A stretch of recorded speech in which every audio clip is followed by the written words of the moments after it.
일단 인공지능을 저는 보고는 있습니다. 의사결정 속도랑 정확성을 개선하는 게 가능해졌다. 이런 얘기를 하고 계시기 때문에 이게 분명히 기후위기 극복에도 영향을 줄 수 있다. 긍정적인 측면이 되길 바라고요. 그런 영향이 분명히 있다라고 생각을 하기 때문에 좀 관심 있게 보고 있습니다.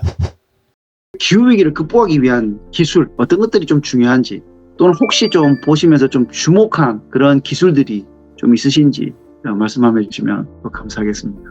제 분야 쪽에 있는 분들이나 아니면 다른 교수님들 많이 얘기하시는데 일단 인공지능을 저는 보고는 있습니다. 인공지능 특히 이제 머신러닝이라는 말로 이제 급격하게 성장을 하면서 불과 한 10년쯤 전만 해도 그게 되겠어라고 얘기하는 분들이 굉장히 많았는데 지금은 너무 당연하다라고 생각을 하시잖아요. 의사결정 속도랑 정확성을 개선하는 게 가능해졌다. 이런 얘기를 하고 계시기 때문에 이게 분명히 기후위기 극복에도 영향을 줄 수 있다. 긍정적인 측면이 되길 바라고요. 그런 영향이 분명히 있다라고 생각을 하기 때문에 좀 관심 있게 보고 있습니다. 인공지능을 활용하면서 사람들이 사실은 24시간 모니터링을 할 수가 없었잖아요. 근데 사람은 이제 좀 피곤하면 쉬어야 되는 존재고 자기도 모르게 집중력 떨어지기 때문에 근데 그런 부분에 상당수로 인공지능이 좀 계속 실시간 모니터링이라도 할 수 있고 실제로 그런 얘기를 예전부터 IBM이나 이런 큰 회사들은 한참 스마트 플래닛 이런 얘기를 하기도 했었고요. 그런 관점으로 이제 인공지능을 활용하고 사람의 의사결정을 좀 더 정확하게 하는데 인공지능을 활용한다 얘기를 하기 때문에 분명히 영향력이 있다라는 생각을 하고 있습니다. 흔히 말하는 부정적인 지표를 좀 억제할 수 있는 효과가 있다라는 생각을 하는데 우려되는 부분은 인공지능이 발달할수록 또 전기를 써야 되기 때문에 이 부분도 같이 좀 고민할 필요가 있다고 생각을 합니다.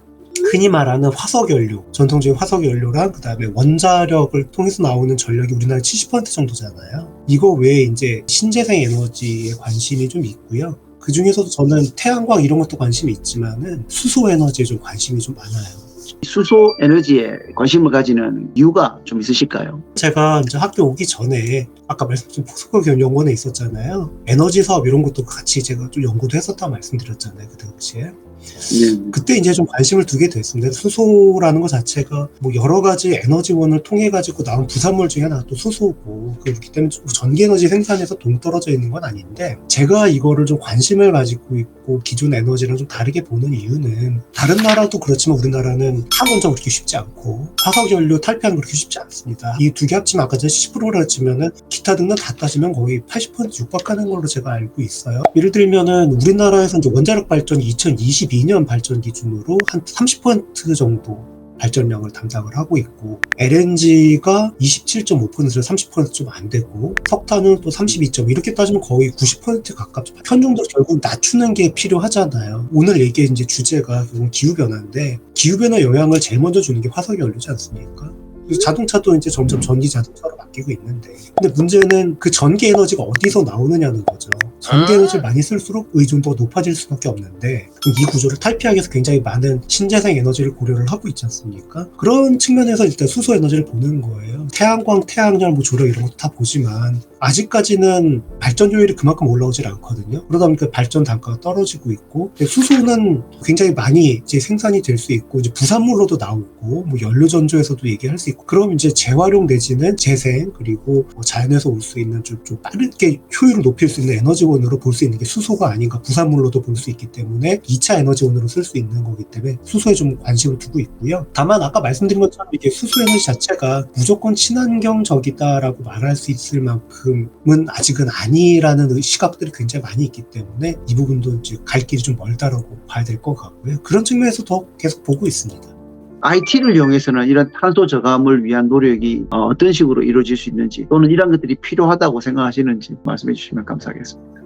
IT가 탄소에 영향을 준다라고 얘기를 하면은 잘 모르시는 분들은 좀 막연하게 그래 IT를 써서 컴퓨터를 하니까 어렵지 않으니까 에너지 절감하겠네 라고 생각하시는데 사실 IT는 에너지를 굉장히 많이 쓰는 사업이거든요. 에너지 효율화가 굉장히 중요한 사업입니다. 그래서 비대면이 되면서 에너지 대기 환경 이런 거에 영향을 주는 거 분명히 긍정적인 것도 있었습니다만은 또 에너지를 많이 쓰기 때문에 또 영향을 줄 수 있는 거죠. 이 부분에 대해 굉장히 주의를 하실 필요가 있다고 생각을 해요. IT라고 말하기 좀 어렵습니다만 또 관련 분야가 한번 말씀드리고 좀 이어서 말씀드릴게요. 전기자동차 굉장히 빠르게 늘어나고 있지 않습니까? 특히 우리나라도 전기자동차 부분이 급격하게 올라가고 있거든요. 긍정적이라고 생각을 할 수 있습니다. 근데 전기자동차는 무조건 친환경인가? 라는 프레임은 굉장히 위험하다고 생각을 해요. 물론 이제 자동차 회사들이 그 프레임을 맞춰서 가고 있는 건 맞습니다. 예, 전기자동차로 조금씩 바꿔가고 있고 화석 연료를 소비하는 걸 줄이고 있고 이제 긍정적인 방향은 맞는데 무조건으로 보면 안 된다는 거죠. 그 무조건이 아니라 그 프레임에 맞추기 위해서 굉장히 많은 전기, 전자, 그 다음에 정보 기술의 변화가 필요하다는 거고 그렇게 가고 있는 건 다행입니다만 앞으로 그런 노력이 굉장히 필요하다는 차원에서 말씀을 드린 거고요. IT 쪽에서 좀 전기에너지 많이 쓰는 사례 하나 말씀드리자면은 잘 아시는 비트코인. 이게 이제 채굴이 점점 이제 반감기가 되고 있긴 한데 이게 채굴이 엄청나게 많은 장비가 들어가고 GPU도 쓰고 막 한 대 갖고 하는 게 아니라 굉장히 많은 데를 갖고 채굴을 하잖아요. 그럼 이게 다 전기거든요. 이 전기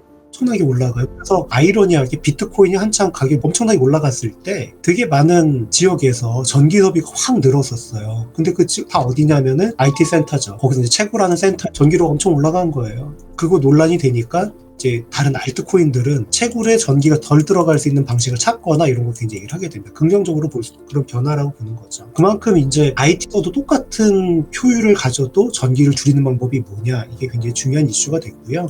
IDC라 그러죠. 그 인터넷 데이터 센터 가면 서버들이 엄청나게 많은데 거기 가시면 딱 들어가자마자 냉기가 나와요. 왜냐하면은 에어컨을 틀기 때문에 그렇습니다. 왜 그러느냐?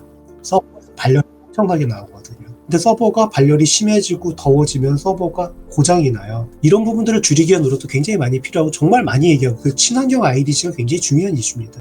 분야가 아니신 분들은 잘 모르죠. 좀 이제 종합해서 말씀드리자면은 전기 에너지를 어떻게 탈화석화하고 어떻게 하면 효율성을 높이고 친환경적으로 쓸 수 있는 IT를 만들 수 있느냐. 그린 IT란 말을 예전에 쓴 적도 있는데 이쪽을 좀 계속 고민을 해야 된다고 생각을 합니다. 에너지 고효율성이 이제 TV에만 나오는 얘기가 아니라는 거죠. 이 부분은 정말 정보기술, 프로그램을 하시는 분들이나 이런 분들만의 영역이 아니라 소재, 전자공학, 기계공학, 전기공학까지 그리고 굉장히 많은 부분들 협력을 해야 되는 분야고 협력을 해야 된다니 그만큼의 리스크도 있겠지만 가능성도 있다 이렇게 좀 생각을 해주셨으면 좋겠습니다. 에너지 고소 사업인 IT의 개선에도 굉장히 관심을 많이 가져줬으면 좋겠어요. 제가 신재생 에너지 수소를 비롯한 신재생 에너지에 관심을 두는 것도 마찬가지 이유였었고요. 덧붙여서 전력원을 확보하는 대체 전력은 확보하고 더 친환경적으로 갈 수 있는 법에 대해서 정부 차원에서 그리고 공공 차원에서 그리고 마찬가지 기업 차원에서도 적극적으로 대응할 게 필요하다고 생각을 합니다. 그래서 오늘 말씀하신 ESG 굉장히 중요한 이슈라고 생각을 합니다.